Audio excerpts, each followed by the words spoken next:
Bonjour, on va parler maintenant de la phrase critère d'identification. Alors, avant de parler des critères d'identification proprement dit, pour considérer que la phrase est une phrase et non autre chose, on va analyser un petit peu ces séquences que nous avons ici.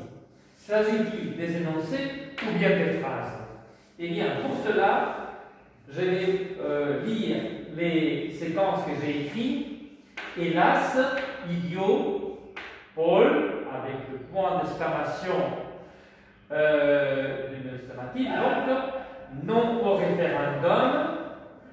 Numéro 5, Marie est gentille, vient au Liban. Bon, je vous expliquerai après pourquoi j'ai fait cette séparation avec une ligne. D'abord, ce qui est clair, c'est que toutes ces séquences constituent des énoncés, c'est-à-dire il s'agit des séquences vraiment émises et réellement par le locuteur. Mais alors, pour les considérer des phrases, qu'est-ce qu'il faut? Bien, passons donc à les critères que parfois on établit pour considérer qu'une phrase est une phrase. Pour cela, il y a deux critères que je vais exposer, un avec sa variante 1b et puis deux. Nous verrons que ces critères, même si ce sont ceux que j'ai écrits ici, nous verrons que ces critères sont vraiment faux. Eh bien, pourquoi? Parce qu'il s'agit des critères traditionnels qui, comme nous le verrons, ne nous donnent aucune information sur ce qui est vraiment une phrase. D'abord, il y a les critères graphiques. Les critères graphiques nous disent qu'une phrase se caractérise par être formée par une lettre majuscule initiale et une ponctuation forte finale. Ce critère a une répercussion phonétique. Évidemment, quand on entend une, disons, phrase, le critère phonique nous dit que cette séquence doit être délimitée entre deux pauses fortes. Eh bien, un deuxième critère nous parlerait de sens complet, c'est-à-dire ce qu'on appelle complétude sémantique. Pour ainsi dire, ce serait plus ou moins une phrase et quelque chose dont le sens est complet par elle-même et n'a pas besoin d'une autre séquence complémentaire.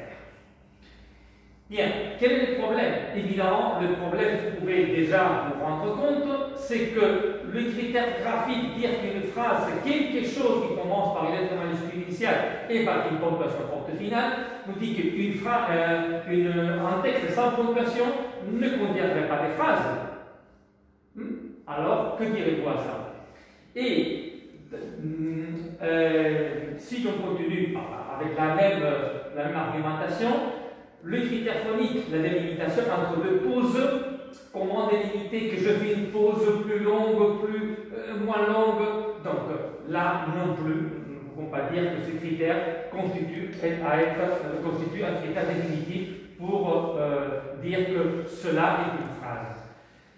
Et bien sûr, la complétude sémantique, c'est vraiment quelque chose de très vague. Qu'est-ce que c'est en sens complet? Aucun linguiste, aucun grammairien ne se met d'accord sur ce qui est la complétude sémantique. Alors, plus modernement, les grammaires nous disent que pour qu'il y ait une phrase, il nous faut un syntagme nominal et un syntagme verbal. Eh bien, comment cela peut être appliqué à la colonne de gauche? Nous voyons que là, il y a un syntagme nominal, il y a un syntagme verbal, et donc tout le monde se met d'accord. Vous voyez, il n'y a pas de ponctuation, mais je pourrais mettre Marie, même Marie sans M minuscule, mais tout le monde comprendrait que c'est un nom propre.